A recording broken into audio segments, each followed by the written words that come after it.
pour Israël, il est très important, bien entendu, de signifier à l'administration Trump qu'on peut se dispenser de la Turquie. Et là, effectivement, les Turcs se retrouvent avec qui? Ils se retrouvent, ils disent qu'ils ont d'autres alliés dans la région, mais en réalité, ils n'en ont pas beaucoup. Nous sommes en ligne avec le professeur Emmanuel Navon. Emmanuel, bonjour, Boker Tov. Boker Tov. Professeur à l'université de Tel Aviv en relations internationales. Avec vous, on a besoin de votre éclairage pour essayer de mesurer un peu l'importance du sommet qui doit se tenir aujourd'hui à Jérusalem entre le Premier ministre israélien, Benjamin Netanyahou, qui a invité deux partenaires, le président chypriote et le Premier ministre grec, pour tenter de renforcer une alliance tripartite entre ces trois pays, l'Israël, la Grèce et l'île de Chypre, face apparemment aux menaces ou alors à l'interventionnisme, on va dire, de Tayyip Erdogan et de la Turquie dans la région. C'est effectivement un sommet important parce qu'on a toujours un peu le sentiment qu'on néglige un peu ce type d'alliance. La Grèce, l'île de Chypre, c'est pas particulièrement important. C'est certainement moins reluisant qu'une alliance entre Israël et la Turquie qui n'est plus possible aujourd'hui. Est-ce que vous pouvez nous expliquer l'importance de ce sommet ? Alors historiquement, quand je dis historiquement, c'était à plusieurs décennies, c'était la Turquie qui était un allié central d'Israël dans la région, mais c'était avant l'ère d'Erdogan, c'était lorsque la Turquie était encore une république laïque qui se sentait menacée par l'impérialisme chiite iranien.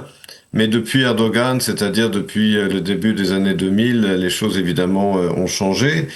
Et les relations avec la Grèce, qui dans le passé étaient en réalité très mauvaises, la Grèce est le dernier pays européen qui a reconnu Israël, qui a établi des relations diplomatiques avec Israël en 1992, eh bien les choses se sont complètement retournées, en particulier d'abord parce que la Turquie a adopté une politique hostile de soutien des frères musulmans sur Erdogan, mais aussi parce qu'avec les découvertes de ressources gazifères israéliennes, eh bien, tout d'un coup, la Grèce s'est intéressée à Israël comme partenaire régional et Israël s'est intéressé à la Grèce comme contrepoids à la Turquie.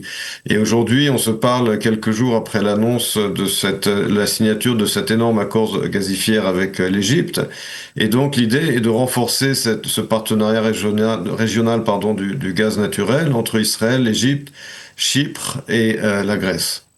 Alors, ce partenariat, il est surtout énergétique, parce que ce matin, effectivement, dans les journaux, on parle de la possibilité pour Israël de se relier au réseau électrique de l'Europe via la Grèce, mais c'est surtout énergétique, ou alors il y a effectivement un impact sécuritaire aussi? Ce sont les deux. Je vous rappelle que pendant la guerre avec l'Iran, Israël a utilisé des bases aériennes chypriotes. Et puis, encore une fois, ce partenariat géopolitique, c'est également un message envoyé à la Turquie qui essaie de s'implanter dans la bande de Gaza. Et là, Israël, au contraire, est en train d'essayer de renforcer ses alliances géopolitiques en Méditerranée orientale face à la Turquie. Mais bien évidemment que le dossier énergétique est central, puisque l'Europe est toujours en guerre. Il y a toujours la guerre entre l'Ukraine et la Russie en Europe, la nécessité pour l'Europe de diversifier ses ressources énergétiques. Et là, l'accord entre Israël et l'Égypte est très significatif parce que cet accord permet aussi à Israël d'exporter son gaz naturel vers l'Europe de manière liquéfiée. Or, l'Égypte dispose de stations de liquéfaction de gaz naturel et donc ce partenariat représente potentiellement un atout également pour le marché européen. Alors, essayez de nous expliquer, parce que je lis dans les journaux israéliens de ce matin peut-être des avis contradictoires. D'un côté, on a le sentiment, c'est ce que dit le Maariv ce matin, que les Turcs sont effrayés par ce renforcement de l'alliance avec l'île de Chypre et la Grèce. Et d'un autre côté, on voit le ministre turc de la Défense qui dit « Ben non, ça ne nous dérange pas particulièrement, nous avons nos propres alliances ». Vous pouvez nous dire si véritablement ça inquiète les Turcs ? Les Turcs, évidemment, d'abord s'opposent à ce partenariat, puisque ce partenariat diminue leur influence dans la région. Il faut bien comprendre aussi qu'il y a là une espèce de bataille d'influence vis-à-vis de l'administration Trump, parce qu'en dépit du fait que la Turquie d'Erdogan, finalement, a une position très anti-occidentale, Erdogan a quand même réussi à développer une relation personnelle avec le président Trump. Et donc, en dépit de ces politiques hostiles vis-à-vis de l'OTAN, il continue d'avoir je dirais, une oreille attentive à Washington. Et donc, pour Israël, il est très important, bien entendu, de signifier à l'administration Trump qu'on peut se dispenser de la Turquie. Et là, effectivement, les Turcs se retrouvent avec qui? Bah, ils se retrouvent, ils disent qu'ils ont d'autres alliés dans la région, mais en réalité, ils n'en ont pas beaucoup. Ils contrôlent, ils occupent toujours, je vous le rappelle, le nord de Chypre, le nord de la Syrie.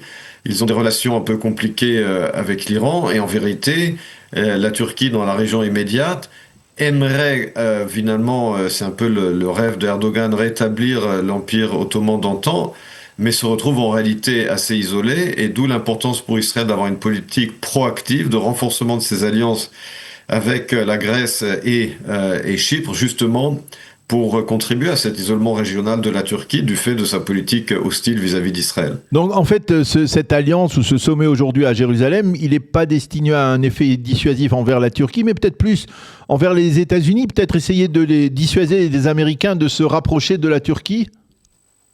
Les deux. Je pense que le message, il est vis-à-vis d'Erdogan pour lui dire que voilà, eh bien, Israël et ses alliés dans la région face à la Turquie sont très solidaires, mais également vis-à-vis des États-Unis pour dire mais pourquoi continuer de tolérer les politiques hostiles d'Erdogan alors qu'il y a une alternative qui est meilleure et cette alternative, c'est une alternative d'alliés des États-Unis, comme je l'ai dit, Israël, mais également Chypre et la Grèce qui sont toutes deux à la fois membres de l'OTAN et de l'Union européenne. Et puis, comme j'ai rappelé tout à l'heure, avec cet accord gazifière avec l'Égypte. Et donc, il y a là tout un ensemble de pays, dont l'Égypte, qui s'opposent à l'influence des frères musulmans et donc de la Turquie, qui sont bien entendu des alliés beaucoup plus fiables pour les États-Unis que la Turquie. Et en dépit de la relation personnelle entre Erdogan et Trump, eh ben, il n'en reste pas moins que la Turquie n'est clairement pas aujourd'hui un allié du monde occidental. Alors, je voudrais aborder, avant de terminer notre entretien, une question qui se rapporte à la bande de Gaza, parce que finalement, et là aussi dans la presse israélienne, on en parle ce matin, il semble y avoir une sorte de communion d'intérêts aujourd'hui entre le Hamas et l'État d'Israël, ce qui peut paraître assez stupéfiant, afin de ne pas passer à la seconde phase du plan Trump, parce que finalement, la situation actuelle, intérimaire, elle profite un peu à tout le monde. Elle profite au Hamas qui peut continuer à consolider son pouvoir dans les 47% de la bande de Gaza qui sont sous son contrôle, et elle profite à Israël qui peut effectivement aussi consolider sa présence dans les 53% qu'il contrôle. Finalement, tout le monde sort gagnant. C'est une interprétation biaisée de la réalité ? Peut-être à très très très court terme, mais pas à moyen et long terme, puisqu'il est clair que le Hamas n'a pas l'intention.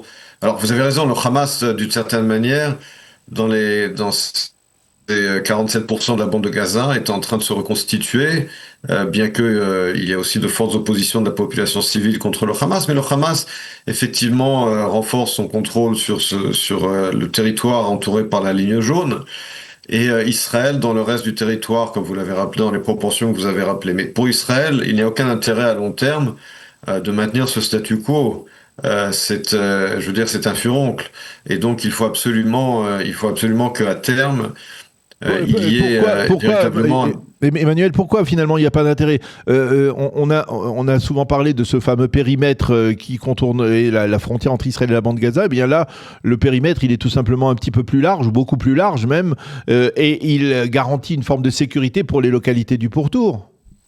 Certes, mais alors la question se pose, est-ce que Israël finalement va tolérer une plus petite bande de Gaza, mais avec un Hamas qui se renforce de plus en plus dans la moitié de la bande de Gaza? C'est ça la véritable question.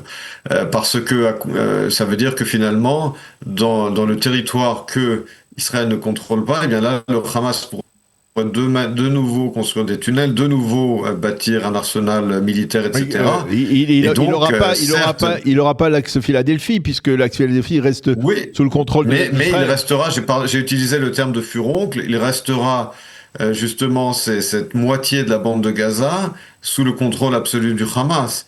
Et cela, à long terme, ça n'est pas du tout quelque chose qui est tolérable, je pense, pour Israël. C'est pas de l'intérêt d'Israël. Eh bien, merci beaucoup, professeur Emmanuel Navon, de nous avoir éclairé en particulier sur ce dossier du renforcement de l'alliance entre Israël, la Grèce et l'île de Chypre à l'occasion du sommet qui se tient aujourd'hui à Jérusalem. Merci beaucoup d'avoir été avec nous Merci ce et bonne matin. journée. À bientôt, bonne journée. Hanouka Sameach. Voilà.